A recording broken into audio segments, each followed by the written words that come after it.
அந்த ஆத்திரத்துலதான் உங்க அப்பாவை என் கண்ணு முன்னாலே கொண்டுட்டாங்க.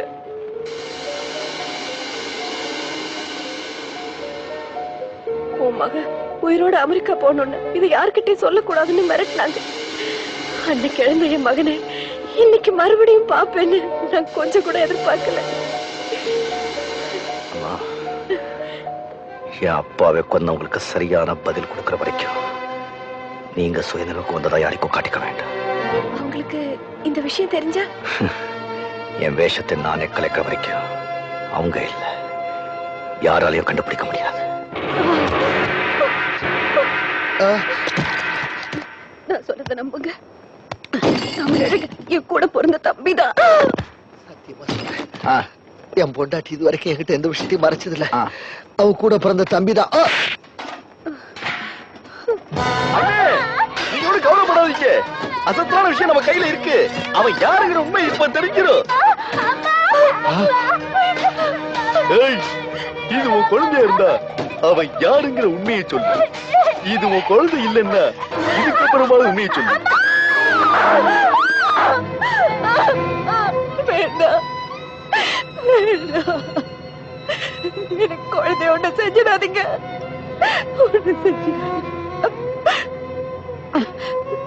தமிழருக்கு என் கூட பிறந்த தம்பி இல்ல. பாம்பேல நானும் எங்க அப்பாவும் கோயிலுக்கு போயிருந்தப்ப அவனுக்கு யாரோ விஷத்தை கொடுத்து மலையில இருந்து தூக்கி போட்டுட்டாங்க. காப்பாத்தி நாங்க கூட்டிட்டு வந்தோம். இது வரைக்கும் அவன் யாருங்கிற விவரம் அவனுக்கே தெரியுமா தெரியாதான்னு எனக்கு தெரியாது. வாரிச புதைச்சிட்டு வாடானா வீசிட்டு வந்திருக்க. அவனையும் அவன் வேஷத்துல நடிக்க வர கூப்பிட்டு வந்திருக்க. இந்த நிமிஷமே அவனை க்ளோஸ் பண்ணிடு. அவனுக்கு நாளைக்கு கிடைக்க போற சொத்தெல்லாம் நம்ம கைக்கு வர வரைக்கும் அவனை ஒண்ணுமே செய்யக்கூடாது. அவன் யாருன்னு நமக்கு தெரியக்கூடாதுன்னு அவன் நடிக்கிறான். அவனை தெரிஞ்சுக்காத மாதிரி நாம நடிப்போம். வாங்க வாங்க வாங்க வாங்க வாங்க வக்கீல்கள் எல்லாம் வாங்க. இந்த நல்ல நாளுக்காகத்தான் இத்தனை வருஷமா எதிர்பார்த்துக்கிட்டு இருந்தோம். என் தம்பி ரகுபதி இந்த வீட்டு வாரிசு தமிழரசனை கூப்பிட போயிருக்கான். இன்னொரு தம்பி கஜபதி எங்க அக்காவை கூப்பிட போயிருக்கான். எல்லாரும் வாங்க வாங்க உட்காருங்க.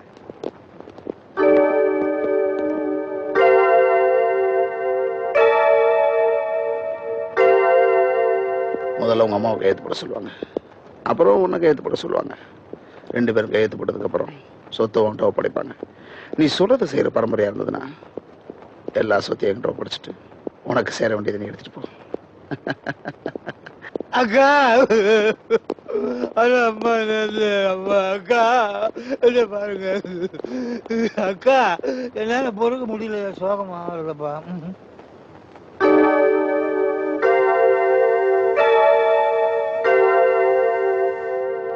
இந்த குடும்பத்தின் அத்தனை சொத்துக்களையும் தன் மகனிடம் இந்த தேதியில் ஒப்படைக்க வேண்டும் என்று சீமான் கதிர்வேல் சண்முகநாதன் அவர்கள் எழுதிய உயிலில் இருக்கிறது. 25 வருஷ காலமாக இந்த குடும்பத்தின் வக்கீலாக இருக்கும் திரு பாலசுப்ரமணியம் அவர்கள் இங்குள்ள ஒவ்வொருவரையும் தினந்தோறும் கண்காணித்து அமெரிக்காவிலிருந்து வந்திருக்கும் தமிழரசன்தான் உண்மையான வாரிசு என்பதை ஊர்ஜிதப்படுத்தி இருக்கிறார். அவரின் பரிந்துரையின்படியும் உயிலின்படியும் அதில் குறிப்பிட்டுள்ள சொத்துக்களை சீமான் கதிர்வேல் சண்முகநாதன் அவர்கள் துணைவியார் திருமதி ஜானகி அம்மாள் கையெழுத்திட தமிழரசன் அவர்கள் கையெழுத்துடனும் அரசு அதிகாரிகள் அரசு வக்கீல்கள் முன்னிலையில் இந்த சொத்துக்களை அவர்களிடம் ஒப்படைக்கிறேன்.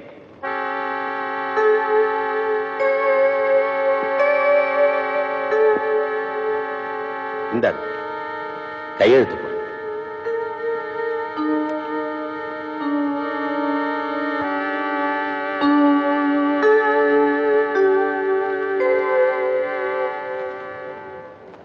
வக்கீல் சார், நான் சொல்ற வரைக்கும் இந்த டாக்குமெண்ட்ஸ் எல்லாம் உங்ககிட்டே இருக்கட்டும்.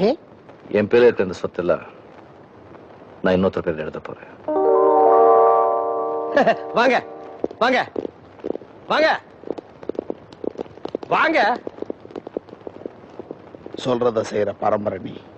Very good sir. சில பேர் சொல்லிட்டு செய்யறாங்க, சில பேர் செஞ்சிட்டு சொல்றாங்க. நாம செய்யறதும் தெரியாது, சொல்றதும் தெரியாது. எல்லாரும் எதிர்பார்க்கறதை நான் செய்ய மாட்டேன். நான் செய்ய போறது என்னன்னு யாரும் எதிர்பார்க்க விடவும் மாட்டேன். இந்த சொத்தை எல்லாம் நான் உங்க பேர்ல எழுதிட போறேன்னு நீங்க எதிர்பார்க்கறீங்க. அதான் இல்ல. தமிழழகு, நீ பெரிய புத்திசாலி. உன்னை வளர்த்து ஆளாக்கி உங்க அக்காவுக்கும் உங்க மாமாவுக்கும் பாதி சொத்தை கொடுத்துட்டு மீதி உங்க அம்மாவோட சேர்ந்து அனுபவிக்கலான்னு பாக்குறேன் இல்ல? நீதான் உண்மையான வாரிசுன்னு எங்களுக்கும் தெரியும். தமிழ் அழகனும் நீதான், தமிழ் அரசனும் நீதான். என்னை ஏமாத்த நீ நடிச்ச, உன்னை ஏமாத்த நான் நடிச்சேன். ஆக மொத்தத்துல எல்லாரும் போட்டி போட்டு நடிச்சோம். உங்க அப்பா கதை, எங்க அப்பா நடிகவே. மரியாதையா இந்த சொத்தை எல்லாம் இப்பவே வக்கீல கூப்பிட்டு எங்க பேர்ல எழுதி கொடுத்துரு. உங்க அம்மாவை மிரட்டி உங்க அக்காவை கட்டி போட்டு உங்க மாமனை குடும்பப்படுத்தி இந்த சொத்தை எல்லாம் எங்க பேர்ல எழுதி வாங்க மாட்டோம். அதெல்லாம் பழைய ஸ்டைல். எங்களுக்கு சேராத எந்த சொத்தும் உனக்கு சேரக்கூடாது. அதனாலதான் 8 ஃபேக்டரி சேர்த்து மெயின் ஃபேக்டரியில பாம்பு வச்சிருக்கேன். தமிழரசே, வேண்டாம். நமக்கு எந்த சொத்தும் வேண்டாம். எல்லாத்தையும் எங்களுக்கு எழுதி கொடுத்துரு. நீ எங்க போகாத. இல்லம்மா, நான் யாருன்னு உங்களுக்கு தெரிஞ்சு போச்சு. நான் சொத்து பூரா உங்களுக்கு எழுதி கொடுத்தாலும் என்னை உயிரோட விட மாட்டாங்க. நான் என் உயிருக்காகவும் கோடிக்கணக்கான சொத்துக்காகவும் கவலைப்படல. என் மேல உயிரே வச்சிருக்கிற ஆயிரக்கணக்கான உழைப்பாளி கூட உயிருக்கு எந்த ஆபத்தும் வந்துடக்கூடாது. நான் இப்ப போய்தான் ஆகணும். என்னடா அவன் போயிட்டான்?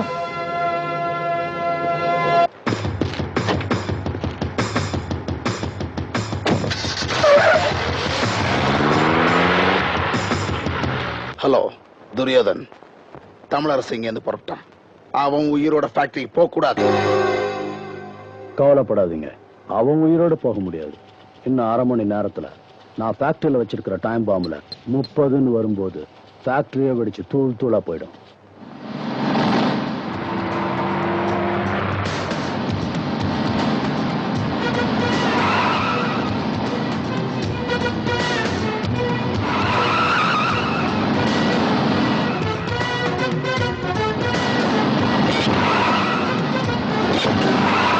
இங்க கூட்டி வந்திருக்க? எல்லா வேலையும் முடிச்சுட்டு துரியோதனை இங்க வரேன்னு சொல்லியிருக்கான். அதான்.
நீங்க வீட்டுக்கு போங்க.